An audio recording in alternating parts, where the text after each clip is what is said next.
Olá pessoal, no podcast Amigovski, que é o podcast de Milton Migovski de hoje, eu trouxe a nutricionista Aline Dausgaard. Ia falar sobre erros alimentares, alimentos ultraprocessados e alguns vícios que podem e devem ser evitados no nosso dia a dia, tá bom? Você não pede para esperar. Fique aqui, fique bem, fique com a gente.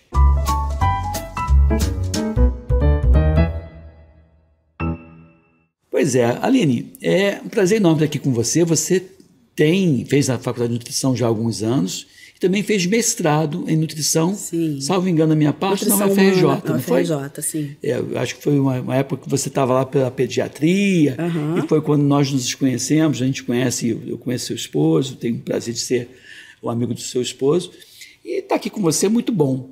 O assunto é muito instigante, né? Alimentos ultraprocessados. É o quê? Aquele alimento que sofreu muitos processos, não processo jurídico, né?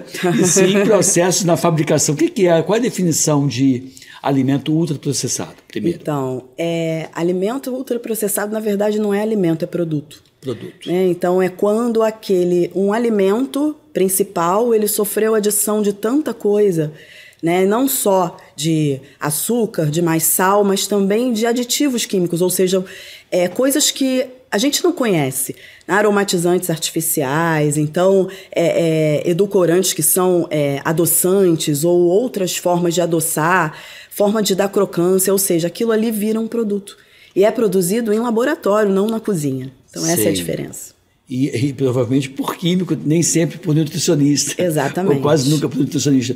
Então, assim, quando você pega, para identificar o que é o produto ultraprocessado, eu gosto de ler. Eu sou aquele cara que leio a formulação, leio o rótulo, quase que leio a bula desse produto, porque esse produto tem um monte de informação, só não tem os eventos adversos, né? Mas está lendo as coisas. E quando começa a ter um monte de palavras que eu desconheço, ou siglas, porque alguns são codificados, C3, 25, exatamente. 30. Pô, você não consegue ver, identificar. Por que é codificado isso, né? Porque é químico, né? Então, realmente é uma forma ali de você identificar aqueles aditivos, aquilo ali como não é alimento. E aí você vê uma lista imensa, geralmente o ultraprocessado, ele geralmente tem de 5 a mais ingredientes. Sim. Então, quando você vê uma lista de ingrediente extensa, né? Vamos botar aí mais do que 3 alimentos ali, e não é alimento, você não sabe o que é, ele é ultraprocessado. Tá, então vamos lá. Iogurte à base de frutas. É ultraprocessado. Ultraprocessado. O iogurte natural não é. Tá, então essa é a questão, assim, porque eu sei que não é. Estou te perguntando porque é uma informação que eu incorporei ao meu conhecimento há pouco tempo. Sim. Então, quando eu, médico, você sabe que eu fiz residência e mestrado em pediatria, doutorado em doenças infecciosas, e eu tenho alguns desconhecimentos, eu fico imaginando a população geral. Exatamente. Então eu te perguntei para te provocar. Porque, gente, cá entre nós, a embalagem é bonitinha, as frutas são bonitinhas, e quando você olha aquele iogurte natural com frutas, com isso, com aquilo, pedaços de frutas, expor, aí você já diz, é natural, mas não, está disfarçado. Está totalmente disfarçado. Então, se eu posso muito bem, comprar o iogurte natural e misturar as minhas frutas em casa. Exatamente. Que algumas já devem vir até com agrotóxicos, defensivos agrícolas, tem os seus problemas também. Então, sim, a gente não tem como fugir. Não tem como fugir. Mas é isso. Você pega um iogurte natural, você vai olhar lá no ingrediente, o que ele tem? Leite e lactobacilos ali, né? Só isso. Tá. Então, a gente considera ali ele um alimento minimamente processado. Ele passou pela indústria, ele obviamente teve que ser envasado, né? Mas ele não é aquele ultraprocessado que já acontece com saborizado. Então, você divide os alimentos em processados e ultraprocessados. Na verdade, eles têm... a gente tem o in natura, que é o natural, né? A gente tem o minimamente processado, é quando você só... ou, por exemplo, um empacotamento de um arroz, né? Ele minimamente, ele passa ali por aquele tratamento, né? A gente tem o processado, quando você adiciona 2, 3 ingredientes. E a gente tem o ultraprocessado, que aí são vários. Caramba, aí assim, é muita coisa, é complicado. Todas as vezes que eu ouço falar em alimento ultraprocessado, o que me vem à cabeça é uma salsicha. Minha cabeça é um apresuntado, aquelas coisas, aquelas misturas, aqueles enlatados, o salsichão, isso esse é claro, né? Esse é típico. Quais são os outros que não são? Porque assim, eu tive surpresa quando a pessoa falou assim, o brasileiro em média ingere 2, 3, 4 produtos ultraprocessados por dia. Eu falei, pô, aí eu fiquei pensando na mortadela, no salaminho, na salsicha, eu falei, pô, eu estou fora disso. Aí quando eu fui vendo que a lista não era só isso, era outra também, incluindo, que outros produtos são ultraprocessados disfarçados? Como a gente falou, o iogurte saborizado, que é uma coisa que faz parte do café da manhã de muita gente. Então você já abre o dia, né, com ultraprocessado aí. Então a gente tem, além desses que você falou, que são claros, né, que não é isso aí, tá claro que não é um alimento ali, mas a gente tem os biscoitos, todos os biscoitos. Não tem essa enganação, o biscoito é integral, é fit, é light, não, tem todos fibra, os biscoitos. Exatamente. Então, assim, biscoitos, nuggets, lasanha, macarrão instantâneo, tudo isso é ultraprocessado. Macarrão instantâneo, esses que você... Tipo tipo assim, aqueles que você bota assim rapidinho. Isso. Mas não um espaguete que você cozinha. Não, aí ele já é minimamente processado ou processado, né? Gente, mas é muita coisa. É muita coisa. Eu acho que, assim, é um exagero também a gente ter que gravar isso, né? O que eu procuro passar é o seguinte, não tem problema, eu preciso do alimento minimamente processado e do processado na minha alimentação, porque senão a gente não tem como dar conta da alimentação para a população inteira. Então, a gente precisa de um alimento que tenha um tempo de prateleira, que vai ficar conservado. Então, isso é necessário. O que a gente tem que se preocupar é com o ultraprocessado. Pois é. Né? E outra, de novo, me causou uma certa preocupação recente isso. Também não vou falar o nome da empresa para evitar, porque eu estou falando, eu ouvi na internet, então não estou aqui para ficar espalhando fake news. Mas em determinada loja que vende produtos de carne crua, vende também lá alimentos prontos, vende lasanha, mas assim, aqui no Rio de Janeiro está cheio dessas lojas, que a carne crua estaria também com amaciante, isso, aquilo. Quer dizer, o alimento ultraprocessado não obrigatoriamente é um alimento pronto para comer. Não. Ou esses alimentos tipo empanados de galinha, de peito de frango ali, tudo bem, eu já entendo. Mas, assim, mesmo o alimento cru, que a princípio não deveria ser ultraprocessado, tem alguns alimentos assim.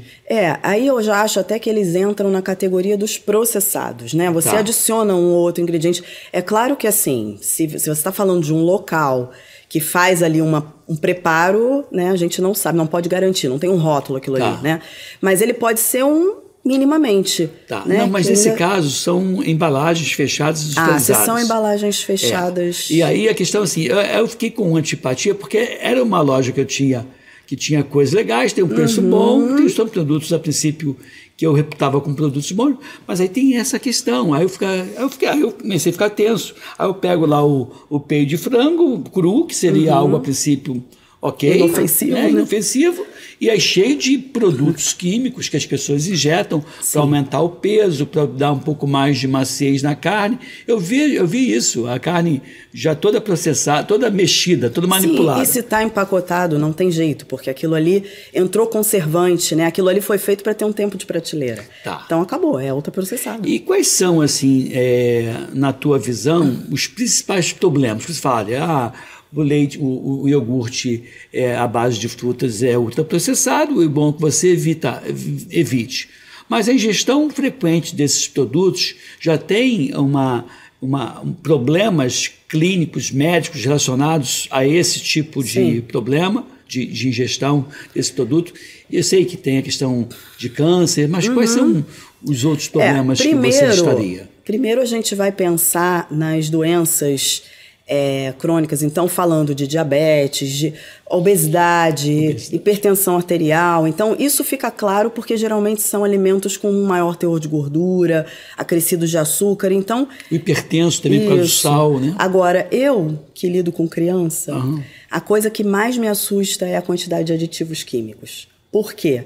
A gente já vê relação de consumo de aditivo com autismo, com déficit de atenção, com hiperatividade. Caramba! Então aí a gente já entra numa questão que vai além das doenças crônicas. Quando você fala do autismo, eu sei que há uma suspeita forte em relação a isso, mas eu queria que a nossa audiência aqui entendesse, né? O autismo, houve realmente um aumento do diagnóstico, né, da doença espectro autista, eles começam a botar um monte de manifestações dentro do autismo, mas era algo que ocorria 1 para cada 2.500 crianças nascidas vivas, depois foi para 1.700, depois foi para 1.200, e hoje em algumas regiões está um autismo para cada 35, 40 crianças nascidas vivas. Ou seja, houve muito aumento da incidência de autismo, é algo absurdo. E talvez, né, se você comparar eu criança 500 anos atrás com uma criança hoje, eu criança 500 anos atrás, eu não comia biscoito como as crianças hoje comem, esse iogurte, não tinha nada muito processado, era alimento natural mesmo, leite materno, que seria o ideal, e mais as coisas naturais. Então, pode ser até que a incidência maior do autismo tenha relação com esses produtos. Tem uma forte ligação, né? Claro que a gente não pode ali bater o martelo, mas assim, eu acho que tem a ver com o ambiente também, né? Água, é um conjunto, né, de coisas, mas sem dúvida a alimentação está colaborando muito. E já começa na gravidez, né? Pois é. E aí tem uma questão também que a gente nunca comentou aqui, que é é um conceito que a gente chama de epigenética. Eu estou falando para você, não falando para a nossa audiência aqui. A epigenética seria as questões ambientais, fatores alimentares, ambientais, desencadeando ou permitindo a manifestação de determinados genes que estariam adormecidos. Então a pessoa tem um gene lá do autismo e acaba que esses estímulos alimentares ou ambientais, seja de que for, seja qual for, desencadeando isso. Como se virasse a chave. Virasse a chave. Aumentando a incidência de doenças como Alzheimer, como Parkinson, como hiperatividade. E aí, de novo, vem uma coisa que eu tenho pensado muito, Aline, não sei qual é o teu pensamento em relação interessa a alguns grupos a descoberta de novas enfermidades. Se forem crônicas e não fatais, melhor ainda. Se for crônica, não letal e não curável, melhor ainda, para aquelas pessoas que vendem medicamento. Então você vê que as pessoas vêm descobrindo as enfermidades e nem sempre descobre a causa ou vai na causa para evitar que novos casos surjam, porque é o tipo do ciclo que interessa a alguns grupos econômicos. É muito interessante, né? Exatamente. Então, a solução, ela está cada vez mais distante. Eu acho que a gente vem dando jeitinho o tempo inteiro, né? Cuidando da consequência, não abordando a causa. Você quer ver um exemplo que eu vou te dar aqui, polêmico? A gente tem agora a nova lei da merenda escolar, né? Sim. De não entrarem os ultraprocessados nas escolas. Que aí o biscoito não entra mais. Isso, na verdade, já é muito antigo, porque assim, na época que eu estava me formando, eu vivi a primeira reunião ali já para entrar essa lei nas escolas. Eu tenho 25 anos de formada. Caramba. Então, assim, isso não é recente. Até porque vai, de novo, conflitar com algum interesse. Exatamente. A gente tem interesses, né, obviamente, das indústrias e tudo mais. E aí, só que assim, a obesidade, e principalmente a obesidade infantil, é uma pandemia. Sim. Né? Ela é uma pandemia pior que o Covid. Sim, com então certeza. Ela vem crescente, e a gente não sabe a saúde dessa população jovem aí, como é que vai estar. E estão dizendo, inclusive, que vai ser depois de algumas décadas, de algumas gerações, as gerações atuais vivendo menos tempo do que as gerações mais velhas. Sim, vai mudar. Por conta das enfermidades provocadas pelo sedentarismo, obesidade, ou vivendo mal, né? Porque não é só expectativa de vida, é a qualidade de vida também, né? Então, assim, essa questão da merenda escolar, é claro que tem que proibir, sim, o ultraprocessado, eu concordo. Só que, assim, eu acho que vai muito além disso. Eu acho que precisa ter políticas dentro da escola que, de fato, levem a um consumo de alimentação saudável, informe famílias. Né? Isso faz parte da educação. Só que não, proibir resolve? Não vai resolver. Porque o que vai acontecer? Primeiro que a criança não se alimenta só na escola. Né? Ela está um período ali. E depois ela chega em casa e tem. Por quê? Porque os pais não têm essa consciência, né, do que eles estão levando para casa. Não é porque ninguém quer envenenar seu filho porque não quer. Não sei que não. É porque não sabe, né? Não sabe, assim. Exato. Você acha que o principal problema nutricional da população brasileira é falta de uma informação mínima, educação mínima na tua área de conhecimento, Aline? Sim. Acho que é o principal, não é só isso, né? Claro que a gente tem a produção aí desenfreada, mas se a gente tivesse uma educação, e se isso começasse lá na escola, sem dúvida isso seria diferente, né? Seria mesmo. Seria diferente, porque eu acho que as pessoas estão cada vez mais perdidas. É curioso isso, né, Edmilson? Porque a gente vive na era da globalização, né? Se você hoje tem uma dúvida, você vai ali no Google, no ChatGPT, você vai em qualquer coisa e você tem a resposta. Tem resposta e nem sempre uma resposta qualificada. Exatamente. Aí gira uma blogueira que é mais influencer. Eu conheço blogueiras que cobram uma fortuna para fazer determinadas orientações alimentares, que, desculpa, ela não é nutróloga e nem é nutricionista. Parece muito fácil, né? Parece que é só contar caloria e aí você é uma calculadora ambulante. Só que assim, o nosso corpo, ele não processa o alimento como caloria. A caloria é meramente informativa. Nós, nutricionistas, não usamos tanto assim, a gente não dá tanta importância assim à caloria, né? Mas sim a qualidade daquele alimento, a composição daquele alimento, como aquele alimento está encaixado na refeição, como ele está combinado.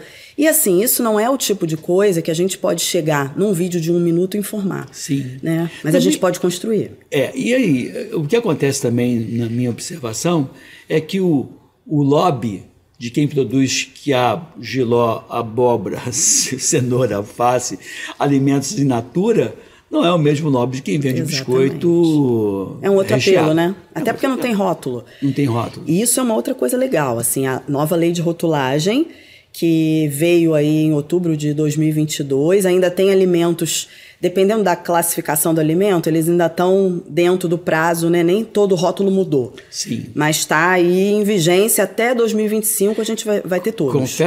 Confesso para você que eu vi alguns que estavam assim... alto teor de soja, alto teor de gordura. Na tarja preta. Ei, caraca, né? Aí fica difícil de comprar, hein? Então assim... Mas também tem uma safadeza, que o tio está falando em casa, que é assim, agora tem que botar a quantidade de farinha integral no pão integral. Integral quanto? 20%, 30%? Aí virou um fabricante que botou assim, 100% nutricional. Ele não bota integral. Entendi. E quando a pessoa lê, aí vai lá nas entrelinhas, está lá, 30% de integral. Cara, me deu uma raiva. Eu não acho que vai resolver, né? Porque assim, essas trapaças vão sempre existir, só que elas diminuíram. Sim. Porque assim, uma coisa que eu acho, porque o que acontecia antes? A parte da frente do rótulo era terra de ninguém. A parte da frente a indústria podia botar o que ela quisesse. Sim. Aí só era regulamentado atrás. Aquelas fotos meramente ilustrativas. Aí você bota, né? É fit, faz bem, aí bota a foto de uma mulher magra e tal, e eles podiam fazer o que eles quisessem. Agora não, tá regulamentando na frente. E é verdade, você olha o produto, fica arrumado de frente, não na parte de trás, né? Então, isso já achei uma coisa boa. Outra coisa legal... As letrinhas estão maiores também, né? Não pode, pelo menos, eu não sei se todos estão cumprindo, mas não pode estar em local dobrado, né? Que é justamente para você não ler. E outra coisa legal que eu achei é que antes o produto ele era classificado em porção, ou seja, ele botava ali o teor de gordura ou de açúcar na porção. Geralmente era porção de 30 gramas. Aí você via aquela coisa curiosa do biscoito. Porção de 30 gramas, 2 biscoitos e meio. Ficava danada com aquilo. Quem vai comer 2 biscoitos e meio? Quem come a outra metade? Então, assim, agora não, agora é em 100 gramas. Tudo em 100 gramas. E aí eles fizeram padrões. Então, até 15 gramas de açúcar em 100 gramas, ok. Passou de 15 gramas, alto teor de açúcar. Entendi. Entendeu? 6 gramas de gordura saturada... Maior do que isso, alto teor de gordura. Então é isso que ele está querendo dizer. E sódio. O sódio também. Sódio são 600 miligramas. E você concorda com essa medida? Não, concordo com essa medida. E eu acho também que isso, de alguma forma, quando você olha aquela tarja preta alto teor, porque antes você até podia saber, mas Fingia que não sabia, mas agora não tem cara, como, né? É aquela história assim, nesse caso, o que o coração, como é que é, os olhos não veem, o coração não sente. Mas nesse caso, o que os olhos não veem, o coração vai sentir. Vai sentir, né? Pelo menos a consciência vai estar falando ali. É interessante porque vai sentir mesmo, porque são doenças cardíacas e metabólicas que mais prejudicam o coração da Eu não gente. vou dizer que vai resolver, mas já é uma mudança. É uma mudança. Já é uma mudança. E foi isso que acho que trouxe também esse reforço na lei ali das escolas. Só que assim, eu vou te dizer, eu desejo muito que funcione, mas eu não sei se vai funcionar sem uma política ali por trás, sabe? De educação dessa população. Não é igual abaixo. Tá todo mundo desinformado, gente. As pessoas estão com medo de comer. As pessoas estão com medo de comer hoje. Elas preferem comer um produto que tem rótulo do que comer um alimento, comer um pão caseiro, comer... Quem come... O pessoal tem medo de comer pão. Outro dia eu vi uma pessoa da minha igreja colocou a foto do seu filho comendo um pão francês. E aí a nutricionista comentou, a nutricionista do pai, olha só, tá dando pão pro menino, ele tem 2 anos. Ele estava comendo um pão francês, pelo menos não era um bisnaguinha, né? Então, assim, só hoje, quer dizer, fica aquela coisa... A bisnaguinha que você fala é aquele prontinho, pequenininho, cheio de açúcar, ultraprocessado, cheio de sódio. Caramba, é difícil. E assim, obviamente, eu sei que o pão francês hoje em dia não é aquele pão de padaria de antigamente, que você pegava só a farinha, a água, o fermento. Hoje ele tem melhorador de farinha. Claro, a padaria, que hoje em dia são os mercados, vão produzir para um monte de gente. Claro. Então, foram transformados. Não é mais a mesma coisa, mas a gente tem que comer, não tem? Tem. Então, não tem jeito. Eu não tenho muito para onde correr agora. Eu vou evitar aqueles. Posso comer um pão de forma? Posso. Olha qual é o pão de forma que tem a lista de ingredientes menor. Tá. E você... E os pães... mais para integral, ou não? Bobagem. Sim, se ele for integral, significa o quê? Isso não vai mudar a caloria, não vai engordar mais ou menos. Tá. A questão dele ser integral significa que essa glicose, ou seja, esse carboidrato, ele vai ser liberado um pouco mais lentamente. O que é interessante para poupar a nossa insulina, né? Sim. Então, é simplesmente por Também isso. imagina que fibra, quer dizer, vai reduzir a incidência de câncer de intestino. Agora, para uma pessoa que tem um alto consumo de vegetais, né, verdura, legume, fruta, não precisa se preocupar também. Não precisa, vou comer de repente um arroz e é branco, mas eu tomo bastante salada.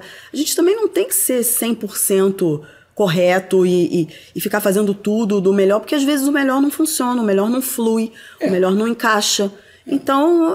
Sabe, é equilíbrio, gente. Essa palavra que é aquilo, né? Onde que está o equilíbrio na prateleira do mercado? Não tem como você pegar esse item, né? Caramba, é difícil, Aline. Assim, eu, quando trabalhava como pediatra e pegava, às vezes, a criança com prisão de ventre, você ia ver, tinha erro alimentar direto. E eu, como pediatra, influenciava muito no hábito da criança e mudava o hábito alimentar da família. É bem interessante que você conseguia trabalhar esse conjunto família, né? A criança era um reflexo do adulto que cuidava dela em todos os segmentos, inclusive na questão alimentar. Por exemplo, meu filho, quando era pequeno, me via comendo de tudo e come de tudo até hoje. Ele sempre foi uma criança que experimentava aquelas coisas, não dizia assim, isso eu não gosto. Ele experimentava. E hoje tem uma dieta bem diversificada, um cara saudável, mas sempre viu o pai comendo coisas legais, saudáveis. Gosto de batata frita, amo batata frita, mas evito comer. Gosto de um milkshake, óbvio que eu gosto. Claro, mas são palatáveis, não tem jeito. Mas assim, eu como de uma forma consciente. Eu como, agora eu vou comer e como, concentrado, saboreando. Né? Assim, é isso aí. Estou aqui não engole, né? De uma vez. Não. Pô, mesma coisa, senão você acaba comendo um monte de coisa e não curtindo. Você vai comer um pecado, curte o pecado, né? Vamos curtir, vamos surfar essa onda aqui, vou aproveitar o lado prazeroso desse alimento, não vou comer no automático, tanto é que eu não gosto de ficar vendo televisão ou vendo telefone quando eu estou comendo, eu gosto de comer, eu gosto de saborear. Queria até pegar um gancho nisso que você falou, porque a grande questão, e até porque as crianças se alimentam tão mal, é do prazer que essas comidas proporcionam. Né? Porque a gente tem no nosso cérebro o sistema da recompensa. Sim. Então, nós fomos educados lá atrás que a gente comia para sobreviver. E eu comia justamente, o alimento ele não era tão fácil, né, de ser, não era tão acessível. Sim. Então você comia pelo menos até a próxima refeição. Não sabia se ia jantar né? ou não, então né? coma tudo que puder para se manter vivo. Hoje em dia o acesso é muito fácil. E hoje em dia esses alimentos eles têm alta palatabilidade. Sim. Ou seja, é adicionado sódio ou açúcar, né? É adicionada crocância. Sim. Então são alimentos que geram o prazer. O nosso cérebro faz o quê? Ele pede mais e mais e mais. E você falou uma coisa interessante. Eu no outro dia estava até compartilhando batata frita, eu falei assim, batata frita não tem nada além de sal e crocância, né? Exato. É assim, tanto é que se você deixar para comer depois, ela perde, né? Então assim, você tem, eu concordo com você da questão do atrativo do sal e da crocância. Mas eu curto a coisa crocante, óbvio, né? Mas eu tento buscar, por exemplo, coisas mais naturais. Você tem crocância natural, né? Não precisa ser crocância de crua, gordura hidrogenada. A cenoura crua, o pepino. Exato. Eu até gosto de fazer, às vezes, de fazer tira-gosto. Gosto de ir para Angra, passear de barco, essas coisas, mas eu gosto de fazer essas coisas, porque aí eu como a crocância e boto ali, às vezes, o molho inglês, que tem lá sódio, mas assim, é algo que vai dar o salgado e a crocância natural da cenoura cortada em palitos, entendeu? Isso aí, é isso e aí. como ali de boa, me satisfaço bem com esse negócio. É isso aí. Vai adaptando, né? Então é isso, não tá... Porque aí, chega hoje em dia, não, mas aí eu botei o molho que tem... Gente, pelo amor de Deus, não é sobre isso. Né? O que você tem mais ali são os alimentos saudáveis. Você colocou ali, deu um incremento, isso faz parte, né, gente? Tem gente que critica, eu fico... Eu não concordo. Se a pessoa diz, a pessoa foi numa churrascaria, comeu, aí na hora de pedir o refrigerante, pede o diet. Sim, é menos uma caloria. Menos um açúcar, menos né? açúcar, né? É claro que, é saudável. Não, você está trocando o açúcar pelo adoçante, tem outras questões, mas assim, açúcar também não é saudável. Não é. E você sabe uma outra coisa? Eu vou falar aqui, porque eu preciso falar sobre isso. Ai, desabafa. Vou desabafar, porque assim, essa é uma outra questão. Eu trato muito obesidade infantil, tá? Sim. Como eu disse, é uma pandemia. Então, na obesidade infantil, eu não tenho como chegar e falar pra mãe ali, tira o açúcar e não adoça e não usa nada. Não tem jeito.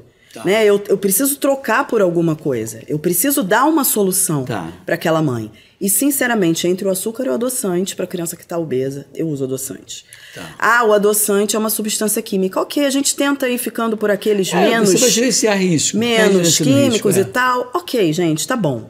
Mas aí agora se preocupa com a substância química. E na hora de dar a bisnaguinha, o achocolatado, o biscoito, a batatinha todo dia, o lanche da escola, que é só aquilo. Aí não tem problema. O achocolatado também é um... Achocolatado, para você ter uma noção, não vou falar de marcas. Tá. Achocolatado, primeiro ingrediente é açúcar. Só que o açúcar não aparece uma vez só, ele aparece pelo menos umas 3. Açúcar, maltodestrina, xarope de glicose. E aí ele vem açúcar, aí às vezes vem mais uma coisa, cacau. Aí a gente tem uma substituição muito simples, que inclusive, não vou falar a marca, mas uma marca tem as 2 opções. Tem esse achocolatado aí com a lista de ingredientes enorme, e você tem um com 2 ingredientes só, cacau e açúcar. Cacau primeiro, açúcar depois, porque o que aparece primeiro é o que mais tem. Então, você tem no mercado, lá na prateleira, esse daí. Mesmo fabricante, fazendo o que seria algo melhor. Sim, agora o que é diferente, um é solúvel, você coloca ali, dissolve o outro, você vai ter que dar uma batidinha. Mas, gente... Melhor bater. Né? É uma mudança, exato. Então, é aquilo. Você hoje, o teu índice de sucesso, para 100 crianças que chegam no teu consultório com obesidade, quem é que encaminha essa criança para você? É o pediatra ou é o pai, a mãe responsável? Hoje em dia, assim, eu vim do IPPMG, da UFRJ, então assim, lá eu trabalhei 10 anos, então eu acabo tendo uma rede de contato muito grande de pediatras e endocrinopediatras, né? E eu recebo mais, eu vou te dizer que 80% eu recebo dos pediatras e dos endocrinopediatras. Ou seja, não é uma procura espontânea, a mãe acha que está tudo bem. Normalmente, por procura espontânea, eles vão para os endocrinopediatras. Ah, tá. E aí o endocrinopediatra encaminha, porque já associa aquele excesso de peso com algum problema da tireoide. E não né? ao E aí, macarrão, e assim, mas... às vezes eu sinto, no primeiro momento da consulta, que é até um pouco frustrante. Porque você imagina, você vai buscar um profissional, e principalmente um profissional que muitas vezes até tem um plano de saúde, porque o nutricionista já é diferente, né? Uhum. E aí você chega naquele profissional achando que vai resolver o problema e o profissional vai e te caminha para outro. Mas não tem jeito.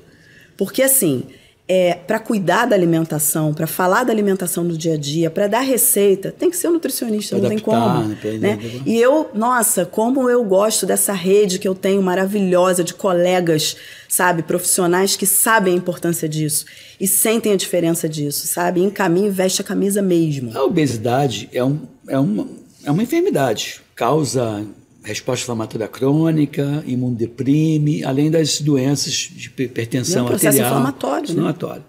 Né? Hoje, quem são os players que vão nessa brincadeira? Por exemplo, o cara que é um tabagista, quem vai cuidar dele vai ser o psicólogo, talvez o pneumo, a enfermeira, o educador físico. Eu consigo ver as pessoas que vão atuar, quais são os atores dessa atividade multiprofissional. No caso da obesidade, quem atua? A nutrição, a psicologia. A psicologia, né? Tem que estar ali. Exatamente. Muitos casos até fono, né? Porque você tem até problemas sensoriais também, né? Mas eu acho que é isso, é o pediatra sempre, né? Porque o pediatra geralmente é o que sinaliza e encaminha para o especialista, né? Então, o pediatra, o endocrinopediatra, nutricionista, psicólogo, e aí, se tiver outra necessidade, aí encaminha. O setor público está preparado para dar esse suporte que você dá? Hoje você falou que trabalhou na pediatria da UFRJ, 10 anos, hoje faz clínica privada. O teu endereço, o Instagram, qual é o teu Instagram? Vou pedir para o Caso botar aqui. O meu Aline tem H na frente, né? Aline.saúde no prato. Saúde no prato, que legal. Saúde no Aline prato. com H, saúde no prato, Isso. Que é o teu Instagram. Isso. Tá. Você diz também que trabalhou 10 anos no setor público e hoje faz clínica privada. O setor público está preparado para esse tipo de suporte? Não. Eu trabalhei num setor diferenciado, né? Eu posso dizer que o Instituto de Pediatria dali do fundão, assim, ele é diferente. Você sabe disso. Sim, o diretor de lá, 2 Ele mandatos, é diferente, né? Então, ali as coisas realmente funcionam, a gente trabalha com vontade, a gente atende, a gente marca. Assim, estou falando no presente, eu não estou lá até um tempo, mas ali foi eu fui muito premiada. Mas eu vejo outras instituições, até porque eu recebo, muitas vezes, alguns pacientes até vindo dessas instituições, às vezes não tendo como pagar, mas sabendo da importância, né, que precisa ali daquele profissional e que são realmente mal acompanhados, sabe? Que não tem esse suporte, que não tem esse olhar. Tá, vamos lá, a gente pega 100 crianças com diferenciado do ponto de vista socioeconômico, cultural, com acesso a bons serviços. Pega 100 crianças com um prejuízo grande da questão financeira, do acesso, está na saúde pública, não tem outra opção.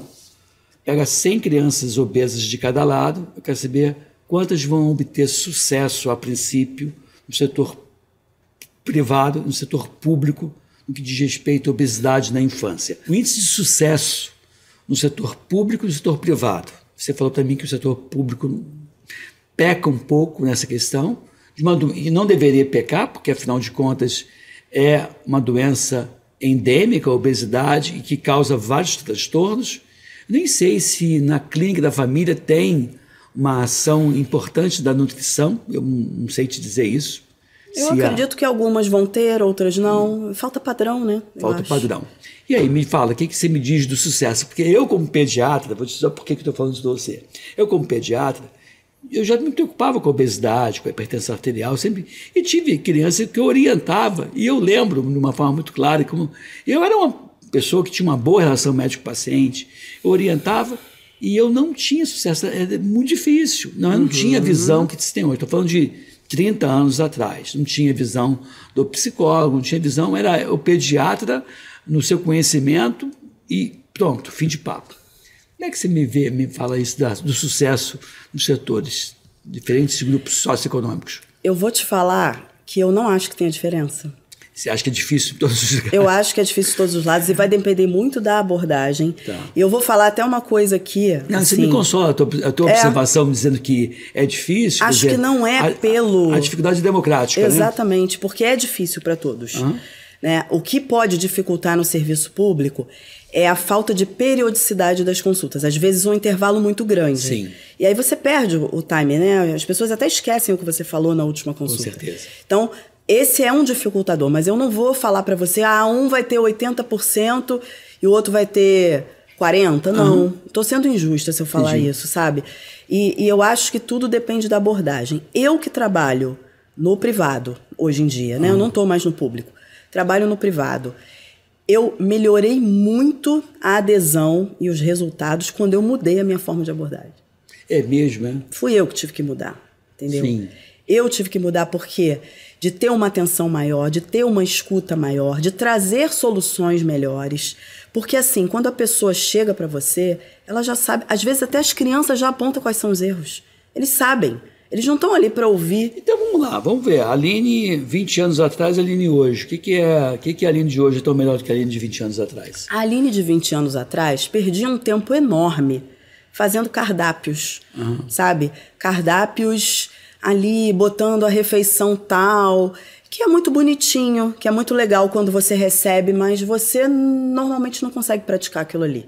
Sabe? Isso é verdade. A Aline de hoje em dia usa aqueles cardápios que a Aline fez há 20 anos atrás, que deram muito trabalho, então eu não vou ignorá-los. E dá umas dicas maiores, assim, no sentido trocas, né? Trocas para merenda escolar. O que você pode fazer, como é que você escolhe? Eu dou, às vezes, algo em branco para a criança colocar. Eu dou algumas opções e agora você vai fazer o teu ajuste. Legal. Isso aí você vai lembrar uma época que eu fazia consultório e que eu aplicava vacina. Hoje não faço mais. E aplicava vacina e eu dizia para a criança, você quer tomar vacina em qual braço? No braço direito ou no braço esquerdo? Não tinha opção de não tomar. Exato. Mas ela poder decidir aonde ia a vacina, dava a ela uma cumplicidade que era absurda. Então, assim, é mais ou menos o que você faz. Você pega, dá e ela monta. Eu passei a dar autonomia. Isso é muito legal. Então, isso envolve melhor a criança. Com certeza. Uma coisa que eu faço, por exemplo, eu criei o Guia das Escapadas. O que é o Guia das Escapadas? As puladas de cerca do... Todos eles me perguntam, mas o que eu faço numa festa? Mas o que eu faço no fim de semana? Porque fica parecendo que aquele plano ali, ele vai acontecer, né? Também no sábado, domingo. Você tem um vale escapada. Olha só. Aí eu boto o que é a escapada e eu coloco também a quantidade, porque também não vai para comer tudo. Claro. E aí eu falo, você tem direito a 2 escapadas na semana. Se você vai usar na segunda, se você vai usar no sábado, no domingo, é com você.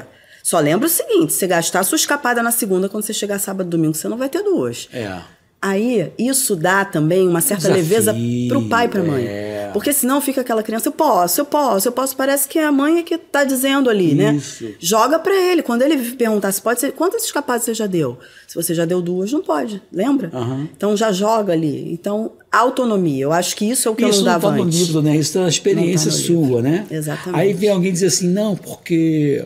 esse tipo de abordagem da Aline não tem comprovação científica, pelo amor de Deus. E a tua vivência não conta? Não, tu falando assim, essa é a desculpa. Eu já fui lá atrás muito preocupada com isso. Não, hoje em dia eu estou preocupada com o resultado. Claro, mas eu concordo com você, porque assim, as pessoas querem impor e impedir que você pense fora da caixa. Exatamente. Né? Quando eu falei de que lado vai tomar a vacina, do lado direito, do lado esquerdo, e a criança escolhia e aceitava mais... Isso não está no livro dizendo que é alguma coisa que tem comprovação, mas é a questão do envolvimento, da empatia. É isso aí. Que você tem obrigação de ouvir. Empatia é importantíssimo, né? Porque você imagina, você tratar de excesso de peso é a coisa mais desagradável que tem. Não é? Você está com vontade de comer e a pessoa vai dizer que não.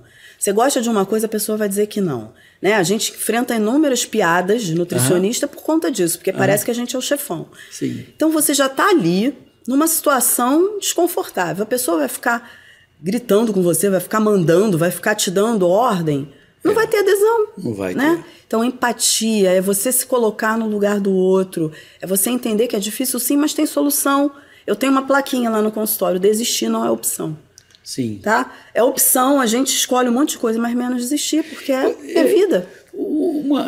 Assim, existem alguns alimentos que têm baixíssima caloria e tem alguns raros alimentos que a gente chama de caloria negativa.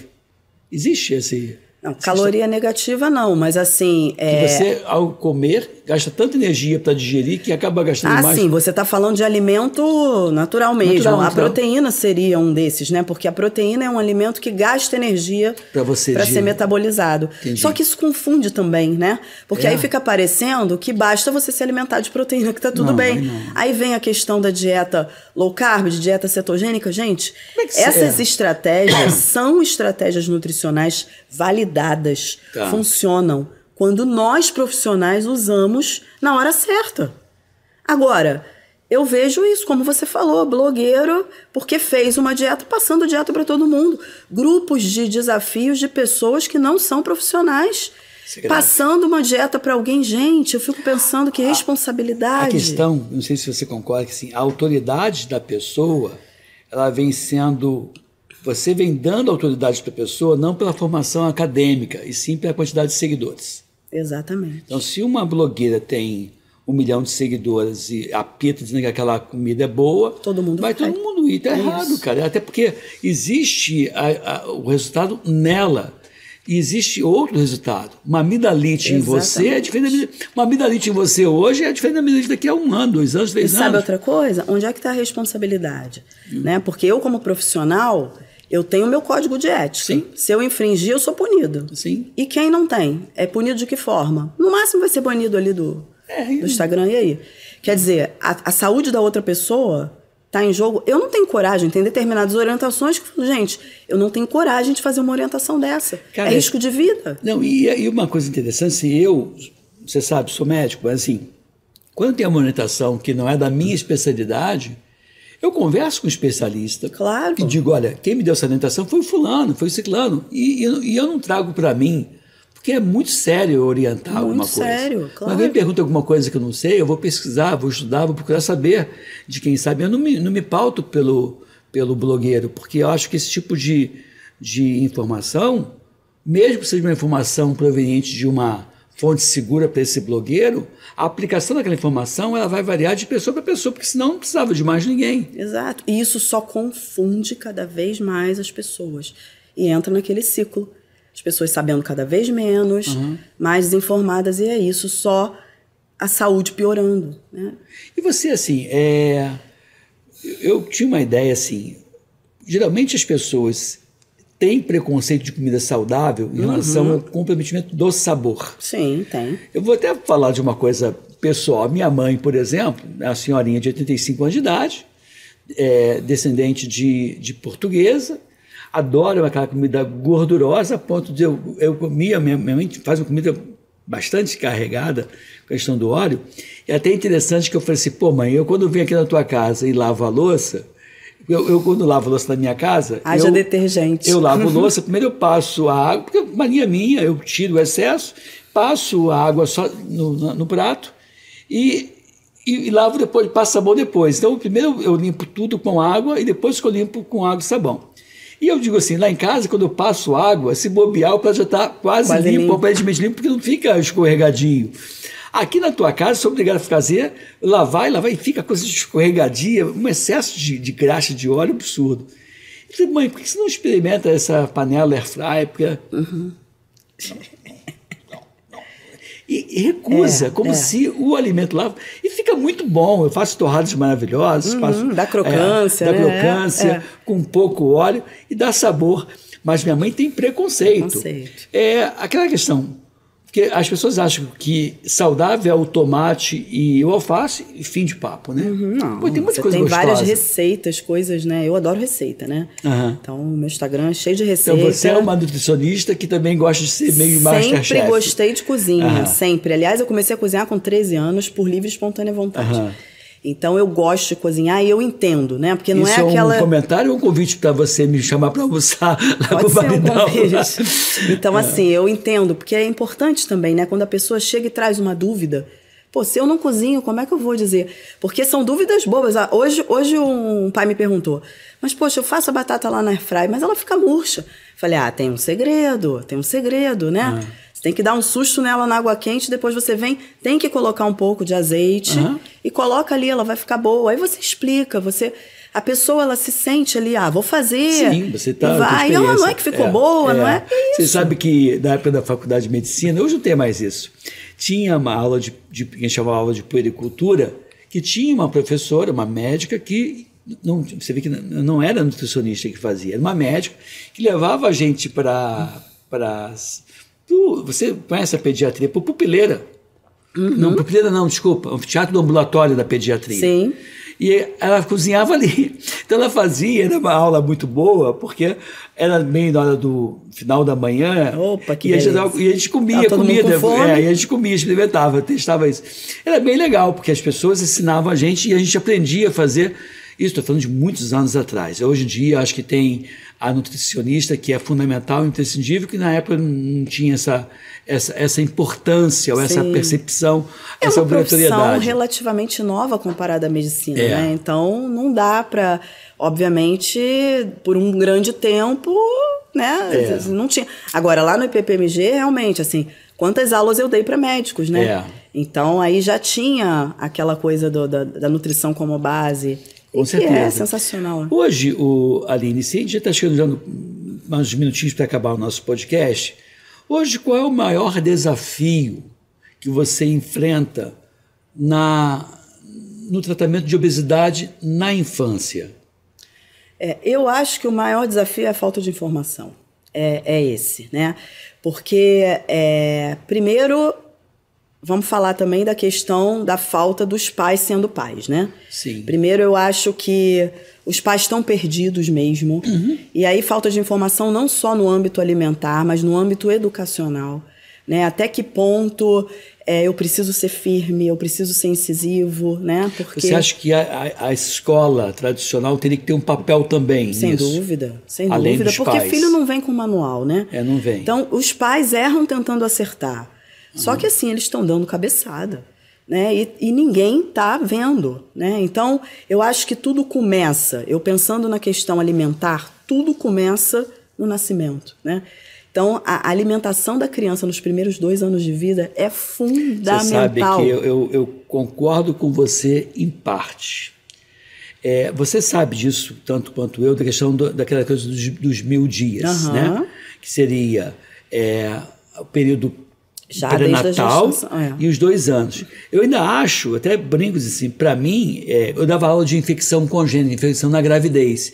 Então eu dizia, muitas vezes a abordagem na gestante já é tardia, tem que ser uma abordagem pré-concepcional. E aí eu tenho um sonho, que é um projeto chamado 100 dias mais 1000. O que é 100 dias mais 1000? São os 3 meses que antecedem a gravidez, os 9 meses mas e os 2 primeiros anos. Mas eu vou te dizer que já tem, né? Que seria legal esse tipo de abordagem para mim, para tentar deixar a pessoa mais redonda ainda. É claro que eu aqui estou falando, né? Mais redonda não no sentido pessoa... de gordinha, mas redonda no sentido de azeitada, de tocar. Eu estou falando já a criança tendo nascido, mas sem dúvida, a gente já sabe hoje em dia, você tem programação metabólica, ou seja, os pais já quando pretendem engravidar, cuidar da alimentação dos dois, não é só da mulher. Né? Porque antes achava que era só da mulher, porque ia ter a gestação. Isso. Mas a gente sabe que influencia também nos gametas. Então, assim, a alimentação também do pai, colocando o pai junto ali, né? Claro. Então, sem dúvida, tem essa contribuição, né? Agora, se a criança ali nasceu, ela passou daquele período de amamentação, né? Ou até do uso da fórmula, enfim, começou com a introdução alimentar, uma introdução alimentar bem feita, aquela criança dificilmente ela vai se perder. Houve mudanças muito grandes, né? Eu sou de uma época, como pediatra, 20 e tantos anos atrás, você dava suco de frutas. Hoje, como é que está as mudanças principais da alimentação infantil para a gente poder encerrar o nosso podcast? Não necessariamente eu concordo com todas as mudanças, né? Mas vou dizer quais são. Realmente, a falta do sal para cozinhar, né? Ou seja, quando você começa com a alimentação na fase de introdução, é aquela comida sem sal nenhum, mesmo sendo o feijão, enfim, os alimentos ali. Você vai habituando a criança com menos sal. Ter o sabor só do alimento, né? O açúcar proibido até 2 anos de vida. E o suco, na verdade, a fruta só ser oferecida in natura e não na forma de suco. Então, o suco também não estaria ali no primeiro ano. E você está falando do suco feito em casa. Então. Nem leve em consideração a questão do suco de caixinha. Não. Esse, caixinha não, até porque o alimento industrializado, ultraprocessado, não entra até 2 anos, né? Tá. Então, assim, isso grosseiramente foi o que mudou. Agora, se eu concordo ou não, aí é outro podcast. É outro podcast, tá bom. Aline, prazer estar aqui com você mais uma vez. A gente já tive você na TV Band, quando a gente fazia o programa Fique Aqui, Fique Bem, né? O Fique Bem com a gente. Estar aqui contigo foi muito bom, o papo fluiu. E, mais uma vez, estou com os contatos para as pessoas poderem acompanhar você. O Aline, com H. Aline.saúde no prato, no Instagram. Gente, ele obrigado, tem endereço do consultório. Obrigado mesmo, espero que vocês tenham gostado. Por favor, compartilhe esse vídeo, porque são informações como essa que vai ajudar muita gente a ter uma vida melhor, tá bom? Fique aqui, fique bem. E com a gente, até o próximo encontro com vocês. Bye, bye.